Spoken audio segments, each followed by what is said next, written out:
So, getting into stories for today, we have Indeed.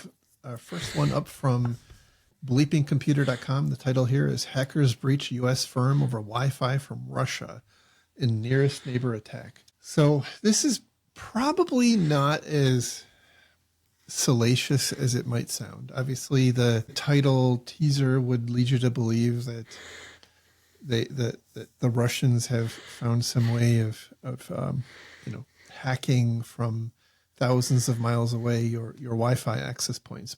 What the story here is about responding to an incident. I believe this was back in early 2022. There was a company being targeted by allegedly the Fancy Bear APT28 threat actor group. And because of this company's robust security standards and techniques, and ouch, I've got kitten. Yeah, for those of you on the audio version, my son's little kitten just climbed up my leg. With razor sharp claws. With razor sharp claws. So yes. Yeah, this is part of the excitement, by the way, at the Bell House. Mm-hmm. So in any event, this intended victim was not easy for them to compromise remotely.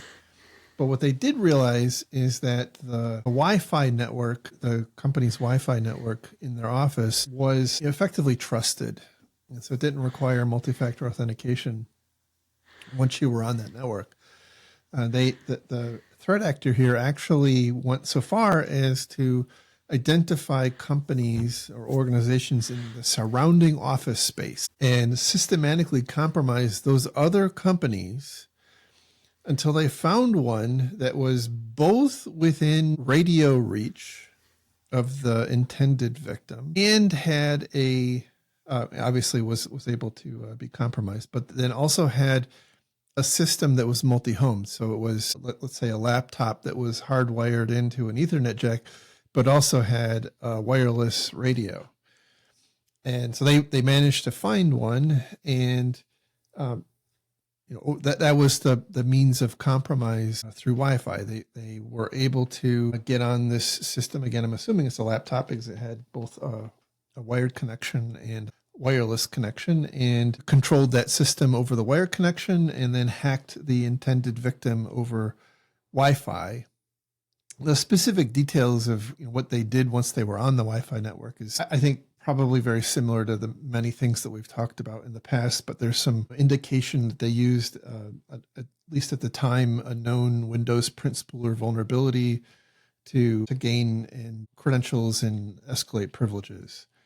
So there's no indication, by the way, what the actual companies were, but that was very interesting. And one of the things that was going through my mind was, not only do you have to do your vendor management spreadsheet on all of your suppliers, but now you have to do it on all of the neighbors that you have too, to make sure that they're SOC 2, certified, so that they're not creating risk on your Wi-Fi network. But anyway, it's silly, but I thought it was quite interesting. Yeah, it's interesting. There's actually a bit of a mistake in the article. They talk about how the threat actor first initially does an external password spray against their public-facing web asset. And they sort of, in the article, say, first obtained the credentials to the target's enterprise Wi-Fi network through password spray attacks targeting the victim's public-facing service. That's not true. That's not accurate. If you go, I think this was a misunderstanding on the author of the article's part.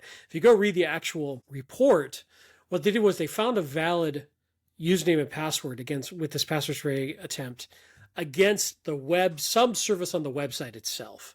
But it then asked for a multi-factor authentication, and they're like, "Oh yeah, we're stuck at that point." And then that's when they pivoted to how else could we get on the network. And so it looks to me from the article that they, again, like you said, bounced through that other box nearby, which is important because it was dual homed. Because if it hadn't been, let's say they were connecting to over Wi-Fi, they couldn't then turn around and use that same Wi-Fi connection to connect to a different SSID or a different access point and run attacks. Like they needed that dual home box, which is fairly rare these days. You don't see a ton of that. And then could jump onto the access point which was basically unauthenticated, it seems to me. There was no password, or they knew the password to get on the access point, or they broke it or something, and then started moving around internally looking for systems that didn't have MFA turn up. Like it talked about, they found an RDP host that was open, that kind of thing. So it's interesting way to go around the perimeter. I'll put it that way. And,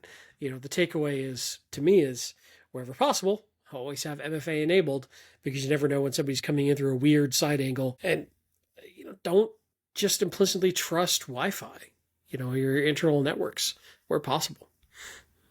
Yeah, I think so many people abuse the term zero trust, but I often poke fun at the concept, because I think typically people are using it as an excuse to hang things on the internet. And when really what it is intended to say is that you shouldn't implicitly or apply elevated levels of trust on a particular network, because you don't know how people got there. Like there's all myriad ways for people to get there. So you don't want to create an elevated level of trust on a particular segment, assuming that only authorized people can get on the network, because as we've seen here, it's not a good assumption. And so yeah, go ahead.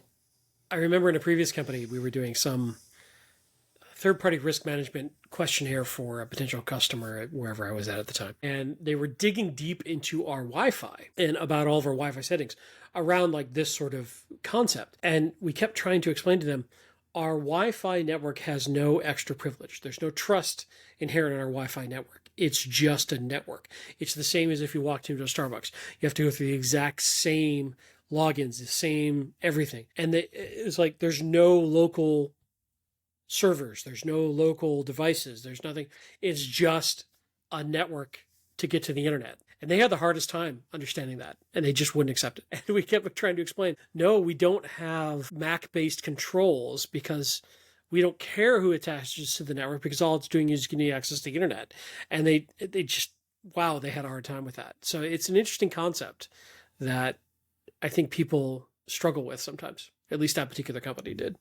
It is a good, what you just described is a good practice that I've seen and actually employed, where the Wi-Fi that you deploy in your organization is effectively what I would call guest Wi-Fi. It gets you on the internet, and then you still have to connect, let's say through a VPN concentrator or what have you. You may still have it behind a firewall so that it's not, the systems on it aren't being subjected to attacks from the internet. But it's, I really think it's a good practice. Again, getting back to basics, I think we have gotten away from the basics in some regards, and again, not making assumptions about authorization based on what networks people are on. So that's my 2 cents on that. By the way, I've had similar challenges, not with regard to this, explaining to customers. One of the most problematic was I worked at a shop that really had no Windows systems. It was all Linux, and there was no trust between them, or maybe there was some Windows workstations, but nobody was an administrator of those workstations. And the customer was insisting that we had different administrative and non-user, quote, user IDs. And that makes sense in the context of a Windows shop where you have, let's say you're all Windows, you have Windows hosts, you have IT people who are administrators of the Windows domain. But it breaks down when you have Linux systems and people have administrative accounts on those Linux systems, but they aren't part of some kind of federated identity store, as was the case in this instance. And the only people who had access to log into the systems were administrators. And so it can be really hard, because I think a lot of customers have this, risk. I'll just say a lot of risk management people have these kind of blinders on in terms of what they expect. And if you have something that's outside of that, it can be incredibly hard to translate what you're doing to what they're expecting, because there's no box on their little spreadsheet for what you're doing. Yep. And typically they're dealing with a ton of these and they want you to fix your round peg into their square hole. And when you don't, there's no good process for that. And it becomes a hassle for everybody involved because Yeah. they're trying to jam through so many of these, which have questionable value to begin with, in my mind. But that is well trodden on this show. Indeed. All right.